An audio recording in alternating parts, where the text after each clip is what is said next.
Nandito po tayo sa Pandibulacan. Nag-install po tayo ng two-way alarm P-Horn Original DSK D3 50 watts. Saka po ng TDD Night Ranger po. Yan, ganyan po. Dito po natin nilagay kay Dominar 400.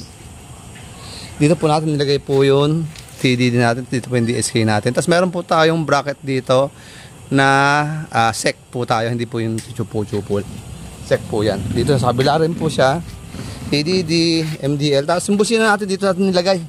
Wala ko talagang paglalagyan po. Kaya PIA po. Dito rin po sa kabila po. Ayan. Pakita ko lang po sa inyo yung two-way alarm po natin. Yung two-way alarm po natin, function niya, pwede natin patayin, pwede natin start sa remote.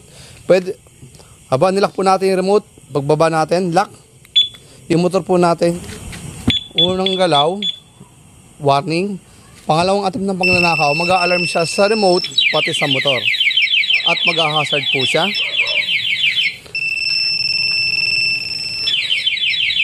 Ang patay natin, unlock. Lock, isang tunog, unlock, tut-tut, tanggal. I-start natin sa kidlat, dalawang pindot, 1, 2. Start si Dominar. Pwede natin siyang patayin sa remote. Unlock. I-start natin ulit. Abo, inagaw. Meron tayong 100 to 150 meters, tatlong poste ng Meralco. Pwede natin patayin sa lock. Pag nilock natin sa lock, umamatay siya, mag-a-alarm na po yan.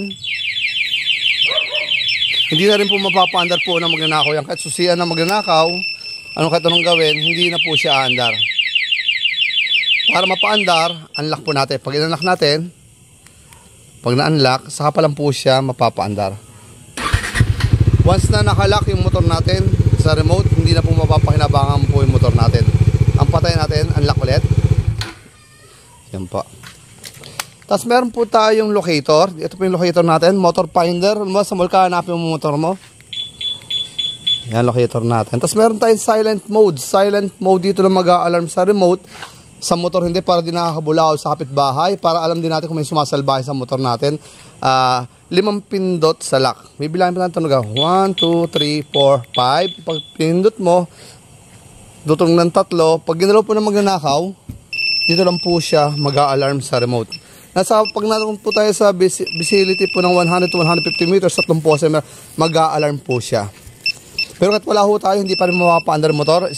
Susi ko, hindi aandar yan. Kahit anong gawin po ng magnanakaw, hindi po aandar motor natin. Para mapaandar, unlock natin, tut-tut, saka pa lang po ulit mapapaandar yung motor natin. Once na nakalock, hindi po mapapakinabangan po yung motor natin. Yun po kagandahan. Tapos sensitivity, na-adjust siya, meron tayong 5 levels. Level 1, madahan tambot yung maingay, malakas-taas na ulan, mag-a-alarm level 1. Level 5, pwede po siyang galaw-galawin, upu-upuan. Meron po tayong sensitivity. Tapos pakita ko po sa inyo po yung pong mga ilaw po natin. Buksan po natin. Tapos ito yung MDL po natin. Kaya nakatagilid po. Yung MDL natin, gusto ni Kuya mababa lang. MDL yan yung low, yan yung high. Nakita ko ninyo, luwanag po. Yan yung 50 watts natin. Pero yung quality niya, nakita nyo, talagang hindi siya nakakasilaw. Pero malayo pumuhol yan. Kung didiretso po natin yung motor natin, didiretso ko konti. Malayo pukol niya. Pag hinay po natin, buong karsada po. Yan low. Tapos patayin ko po MDL. Ito naman po yung Night Ranger po natin. Yan yung dilaw natin. Yan yung full blast po natin.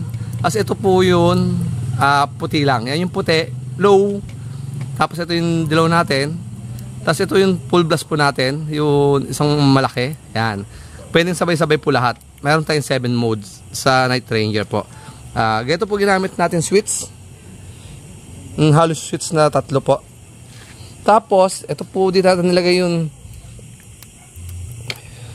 DSK natin, yung mini driving light. Tapos nagpalagay si Kuya ng hazard. Dito ko naman po nilagay yung hazard niya. Kasi wala pong hazard si Dominar. Palagay si Kuya ng hazard. Pag pinindot sa baba, pinindot sa taas, naka-hazard po siya. Yun lang po. Tapos yung pong loud horn po natin, pakita po natin. Pag bunusina po natin, busina mo, stock. Tapos meron tayong tinatawag na touch sensor. Touch sensor ko yung switch, dito ko po nilagay sa likod. Para sa big bike kasi dito mas madali pindutin sa likod ng upuan. Pag pinindot mo dito, yan, naka loud horn na po yan. P horn. Kita nyo? Yan. Pag pinindot sagad, yan. Pag pinindot natin ulit dito, balik sa stock. Pindutin mo ulit dito, loud horn po tayo. Tapos yung passing natin, di ba, MDL, low, high, low. Tapos yung passing, sinabay natin sa passing niya dito. Passing po sa MDL natin. Yan po, 2 weeks po yung odometer ni Kuya. Wala po tayong tinalop sa wiring. Wala po tayong kinat. Ibig sabihin, hindi po nawala po yung warranty po ng odometer ni Kuya. Na stock pa rin po. Ilan days na sir? 2 weeks. 2 weeks po yung motor ni sir. Kaya pinagawa niya po agad. 2 weeks po yung odometer. Ito po ang odometer natin. 400 po. Ito si sir. From Pandi. From Pandi po. 2 weeks old pa lang. Pinagawa na niya po ni sir yung odometer niya. Kasi nga pang rides po talaga. Yan sila sir. Maraming salamat po sir. Thank you. Ayun pa.